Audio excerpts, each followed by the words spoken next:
ស្វាគមន៍មកកាន់ EDX តោះចាប់ផ្ដើមចុះឈ្មោះនិងផ្ទៀងផ្ទាត់ KYC ទាំងអស់គ្នាជំហានទី1ការចុះឈ្មោះនៅលើទំព័រចុះឈ្មោះសូមបំពេញឈ្មោះ email និងពាក្យសម្ងាត់របស់អ្នកបំពេញកូដណែនាំបើសិនជាអ្នកមានរួចបំពេញ captcha យល់ព្រមលើលក្ខខណ្ឌប្រើប្រាស់រួចចុច create account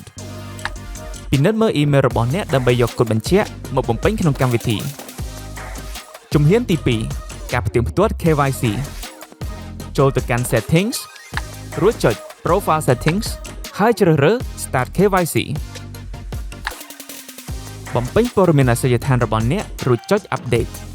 ជ្រើសរើស all countries except USA រួចចុច continue ហើយ continue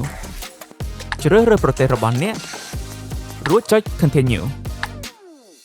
បំពេញព័ត៌មានផ្ទាល់ខ្លួនរបស់អ្នកដូចជាសញ្ជាតិឈ្មោះថ្ងៃខែឆ្នាំកំណើតមុខរបរនិងវិស័យការងាររួចចុច continue បំពេញអាសយដ្ឋានរបស់អ្នករួចចុច continue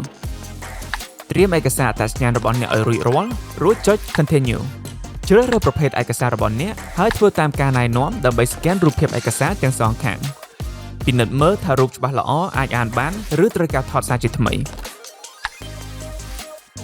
បន្ទាប់មកធ្វើការ scan ផ្ទៃមុខតាមការណែនាំជាការស្រេចការផ្ទៀងផ្ទាត់ KYC របស់អ្នករួចរាល់ហើយក្រុមការងាររបស់យើងនឹងពិនិត្យមើលព័ត៌មានរបស់អ្នកហើយនឹងជូនដំណឹងទៅអ្នកនៅពេលដែលការផ្ទៀងផ្ទាត់ទទួលបានជោគជ័យ